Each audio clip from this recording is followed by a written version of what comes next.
can you all see from the back, or hear me from the back? You should come forward, there are plenty of seats. That's what our dean says, in the faculty meeting, we do the same thing. We go sit in the back, and he wants us to come and occupy the front seats. So I don't know what's the good thing about being in the back seat. It's in our blood. Anyway, so the drugs used in nausea, vomiting, also covers the motion sickness, which is nausea, vomiting, constipation, and diarrhea. Here, what I would like you to do, identify the representative class of anti-nauseans and anti-emetic drugs. Anti-emetic is those who can prevent the throwing up, the vomiting. Classify the drugs into different classes based on their mechanism of action. Then distinguish the chemical structure of the representative drug from each class to which it belongs. So I'm not going to, it will be a short lecture, maybe half hour, then I'll leave you. I can answer questions if you may have. Or if you have any questions from my part in exam 1 to exam 2, I can take those questions as well.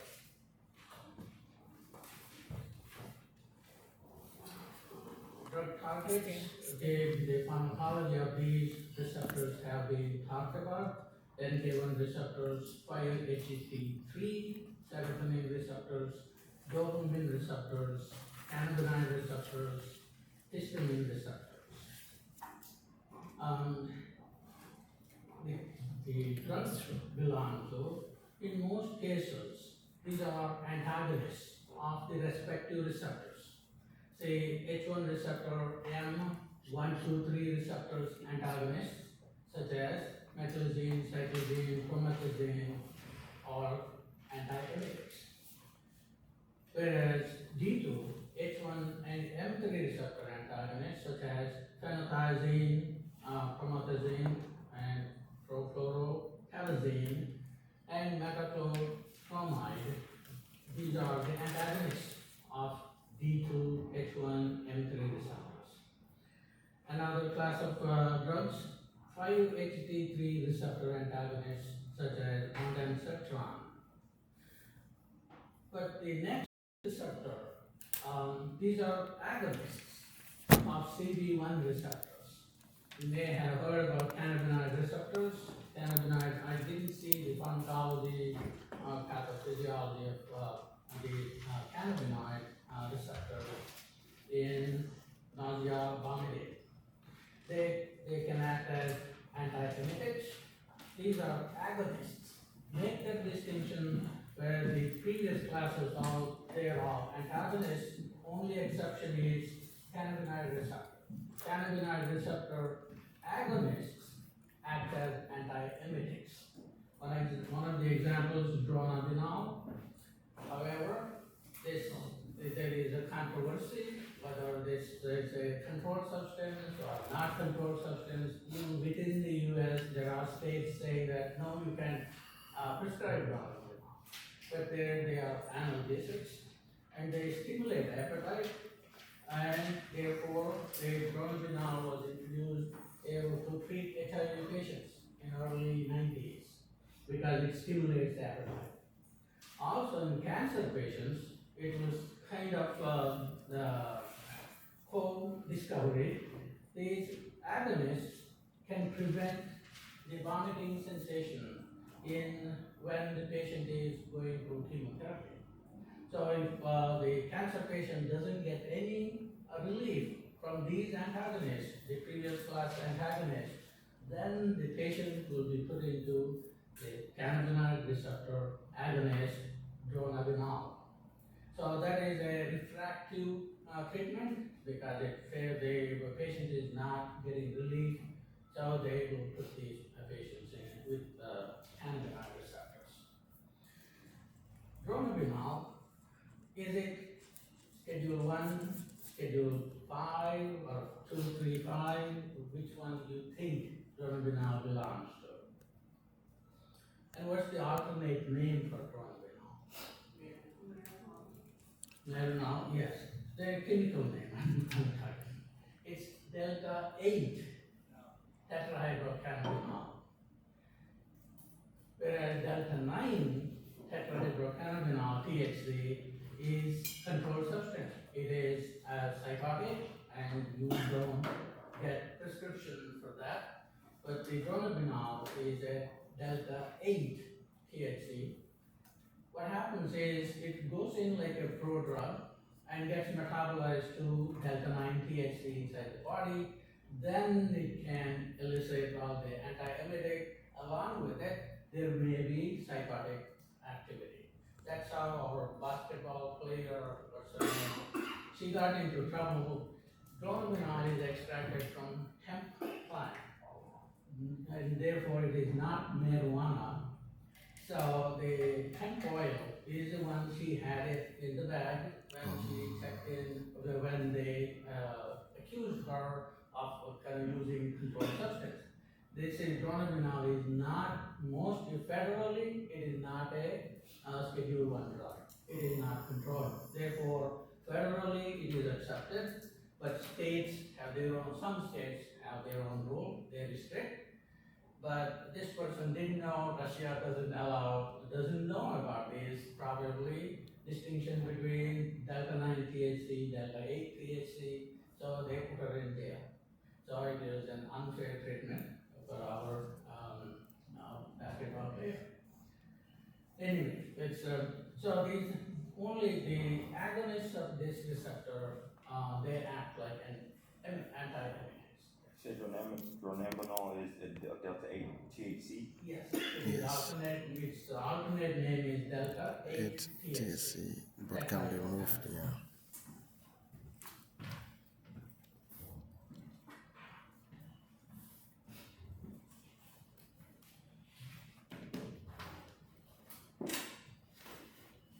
I'm sure these classes have been covered. Their pharmacology is histamine antagonist, methylzine, cyclizine, promethazine, dopamine antagonist, phenothiazine, metoclopramide, then serotonin antagonist, ondansetron, then NK1 receptor antagonist, aprepitant, and rolopitant. These have been covered, and I'm going to try give you the chemistry part of these respective drugs. So the cyclizine and the methylzine belong to the class of piperazines. These are histamine antagonists, and they have a piperazine ring structures, and they have some variations in the substitution where R1 and R2 are modified to give you cyclizine and methylzine.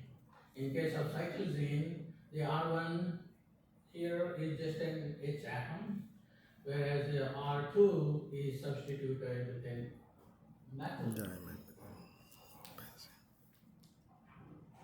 Whereas in methylzine, R1 is a chloride, and then the R2 is a methyl benzene. So added a methyl benzene, increase its hydrophobicity, increase its aromaticity, become more aromatic. These two have been widely used to treat motion sickness, nausea, vomiting, because of their central effects mediated via H1 receptors. By putting this dimethyl, this in R2, they probably increased its hydrophobicity. As I said, it can cross the blood-brain barrier.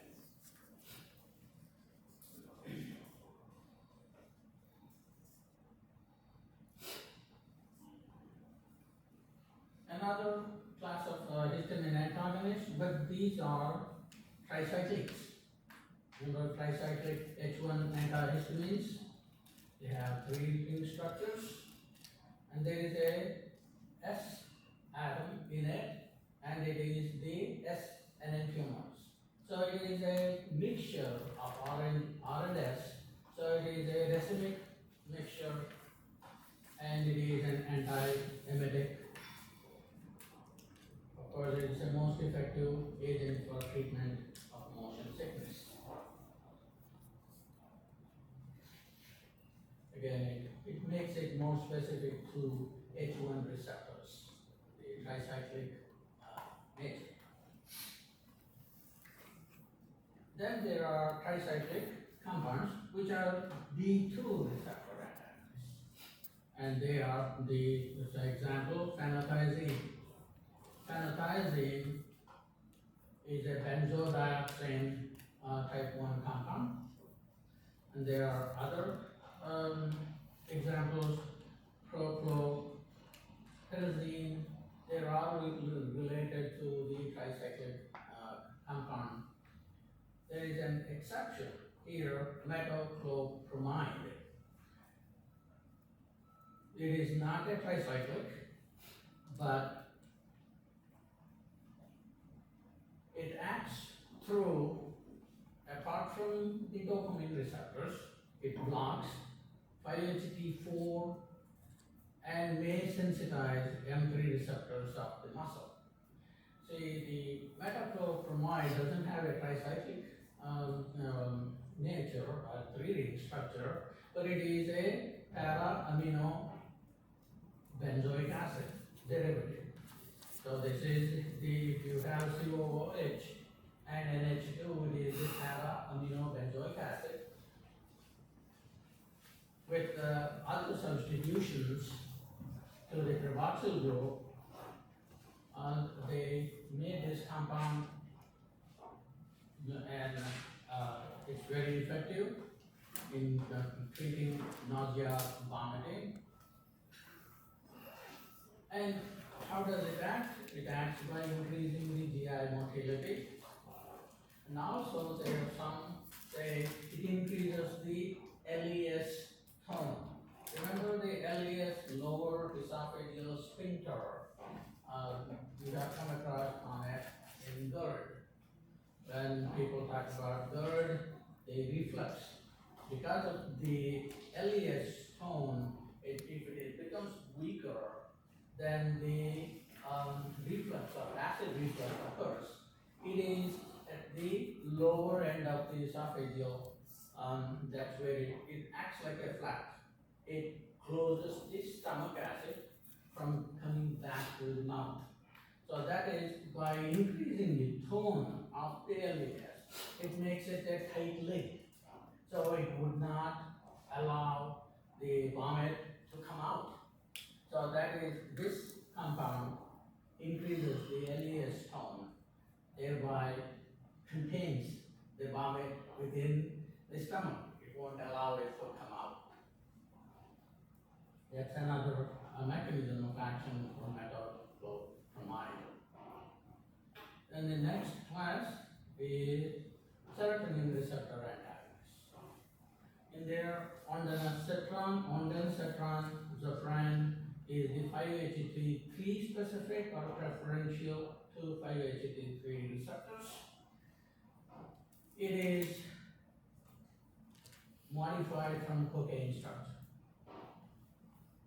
And this compound belongs to a group called keto compounds because of the carbonyl nature present in this carbonyl groups.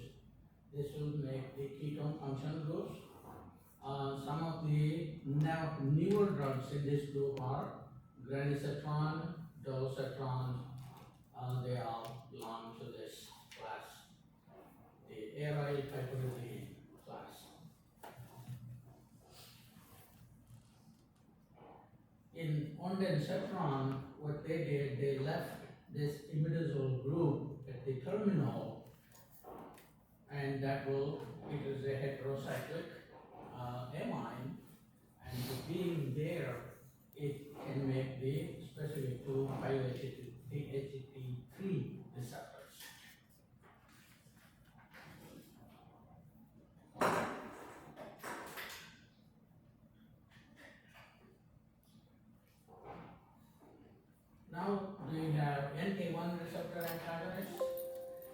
these are the neurokinin 1 receptor antagonists. They are shown to inhibit vomit via central pathway. These NK1 substance B, NK1 receptors are centrally located, and the examples are atripitant and rolapitant.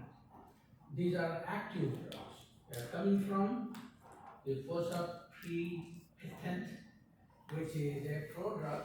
So you take this fosaprepitant, fosaprepitant becomes atripitant, the active drug.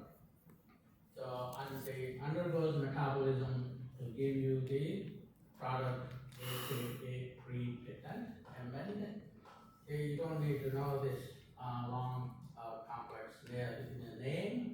I'll just say this is atripitant is an active drug of fosaprepitant. And you don't need to know what modifications it undergoes, just know the name. Then the cannabinoid receptor agonists.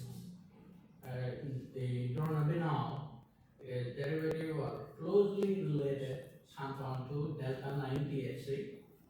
It is a delta 8 THC. This has a pentenyl group, pentyl group, side chain, and it is highly lipid soluble.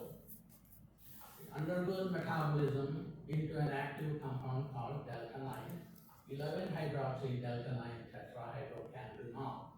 That is the active compound.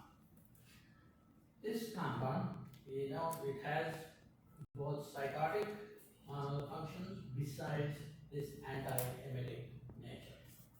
So this is only an alternate treatment for when the patient is not showing any response to other antagonists we talked about.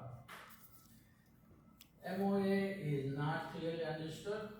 It may affect the vomiting center in the brain. That is the speculation. Dronabinol has complex CNS effects, therefore one has to be careful to prescribe this. As I said, it only comes a last resort for the chemotherapy patients who are not getting any relief of emesis by other antagonists.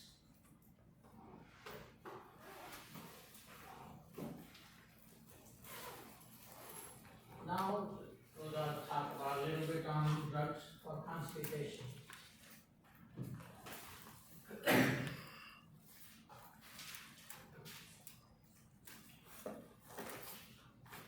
Constipation is induced by opioid treatment.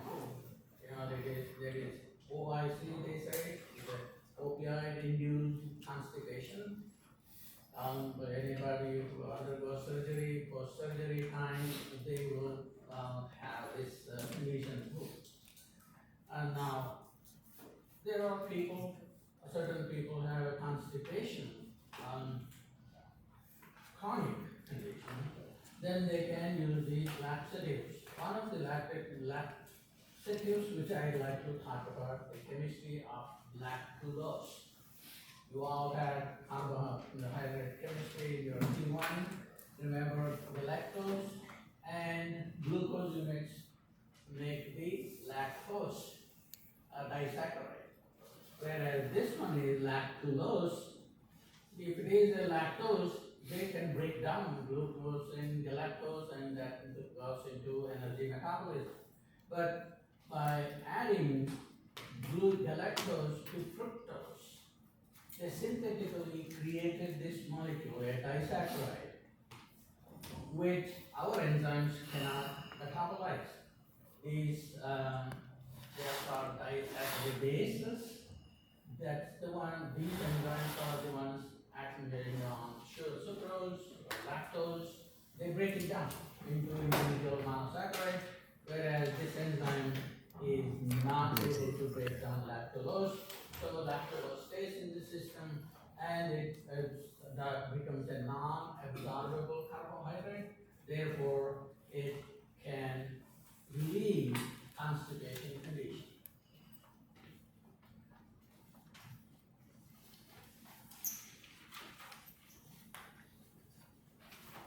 The opposite of constipation is diarrhea.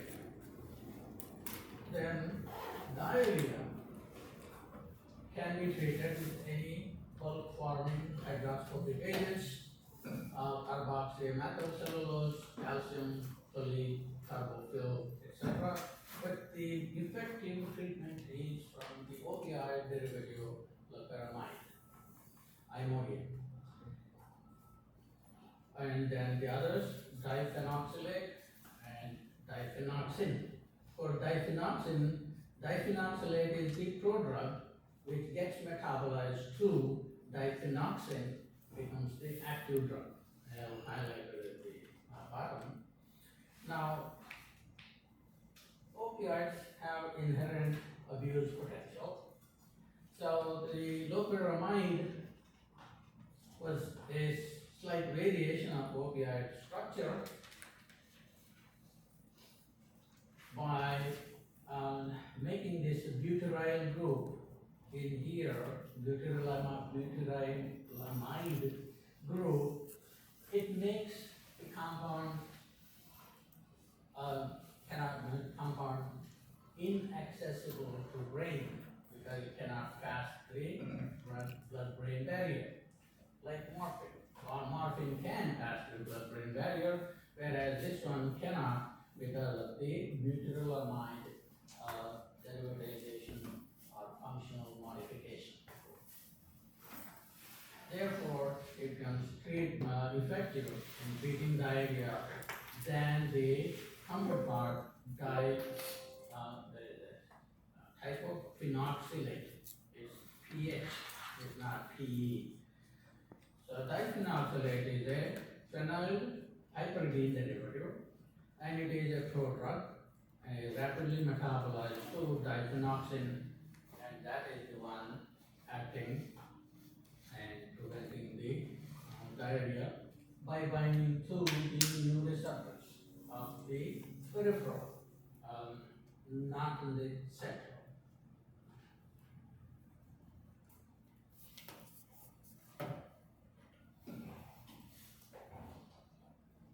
So this has less abuse potential because it does not cross the blood-brain barrier, unlike morphine. But we do have, I'm going to pick on your brain a little bit on this slide. We do have natural opioids in our system. What are those natural opioids? Anyone?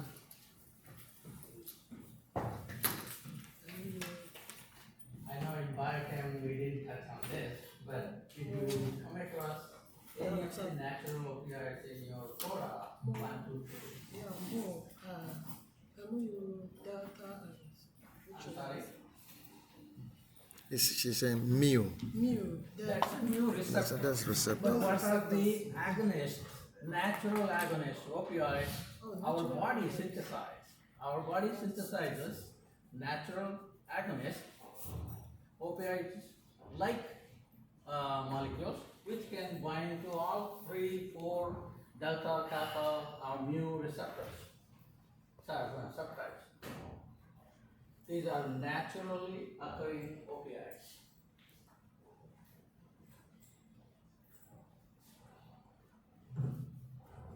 Can we get relief if they are? We have opioid, naturally occurring opioids. Can we get relief? They can control diarrhea conditions, can they? Because they will induce constipation, the other end of the spectrum. So what are these naturally occurring opioids?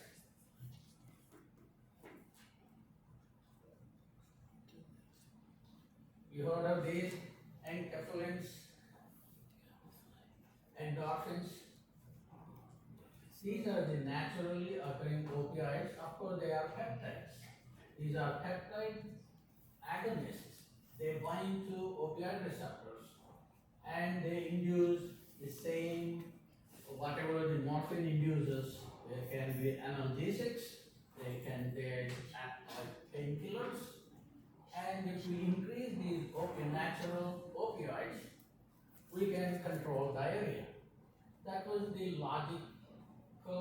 logic behind these peptides. Enkephalins are proteal, however, their action is short-lived because these are peptides. What happens to a peptide? It gets proteolytically cleaved by enzymes in our system. So therefore, these enkephalins, endorphins are produced, but they are transiently act on these respective receptors. They produce the analgesic effects, painkiller effect, and they are gone because of the enzyme enkephalinase. So if we design a drug to inhibit this enkephalinase, we can increase the durability of these enkephalins. They stay longer, and they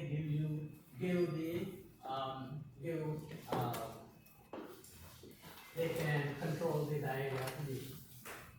In Europe, they have these drugs which are enkephalinase inhibitors, but in the US, they are not approved for clinical treatment.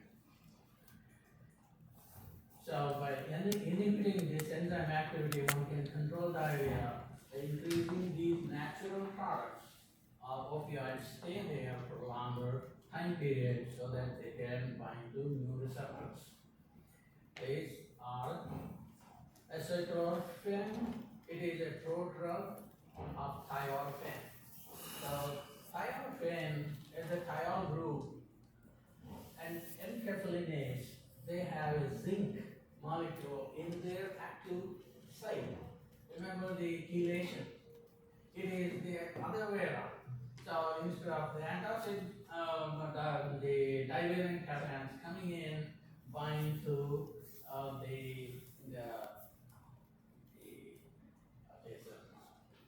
antibiotics. Here, the thiolphen is the drug molecule has a thiol group which can go bind to the zinc in the enkephalinase active site and thereby makes a covalent inhibition, covalent binding, and inhibits this enzyme, thereby giving the enkephalins for longer time period, they are stable so that people can get natural opioids produced in the system and they can control diarrhea. These enkephalins and endorphins, remember there is in the next slide, there is a runner's high. Have you heard of runner's high? That's what it is. When you are running the first mile, everyone gets tired. If you sustain, if you have endurance to pass that 1 mile, then you can keep on going. It is because the enkephalins and endorphins are produced in our body. They will inhibit the pain receptors, so the runner cannot feel the pain, and they keep going. That's what the runner's high is, and that endorphin, I'll come to that in the next slide. So that is how the natural opioids are produced. Yeah, these 2 slides, three. Actually, I put them in here just to pick on your brain, just activate it. So there are other alternatives for the treatment, antiemetics, by blocking the degradation of these peptides. I can replace that slide PowerPoint with this, but I cannot give you any questions on this. These drugs are not approved by US FDA, so I'm not supposed to ask you questions on that. But this will be something take-home message for you when you are rotating. There may be questions your researchers may ask, and that will prepare you for the unexpected. Okay. are small peptides. Two kinds of enkephalins are there, and whereas the endorphins, they are a little longer. They are 16 months, we say 16 amino acid containing peptides. You don't need to know any of this details, but the endorphins are the ones protecting the runners from pain effects. So the marathoners, they will start producing endorphins, and that they will not feel the pain to some extent. Okay, I'm not saying they'll out of. Have you run anybody run ran marathon before or planning on running? You will know what I'm talking about. I have done several Houston marathons, and I know with a 20-miler, you say that you hit the wall. That's exactly true. When you're coming back on the what is that? Allen Parkway, what is passes through. That is the 20-mile marker. You feel like, oh my God, I'm gonna stop. I cannot run.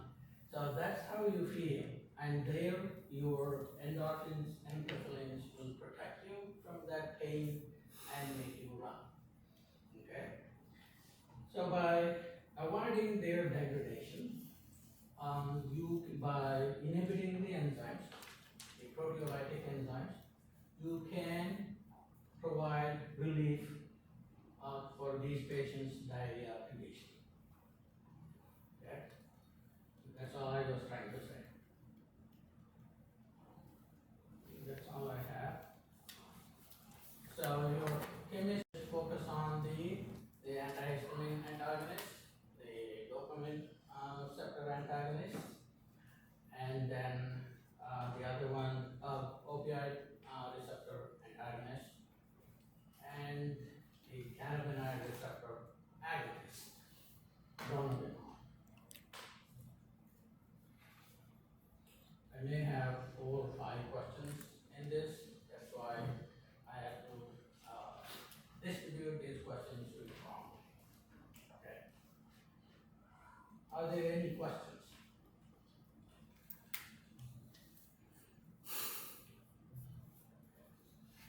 Is that it's not in the Used. They are approved. what are the side effects? Side effects? I am not so sure. Enkephalins, they are so specific for enkephalins. So the enkephalinase that does not act on any other peptides, to my knowledge, but FDA may know there are some targets these enkephalinase are required. If we block their activity, it may impair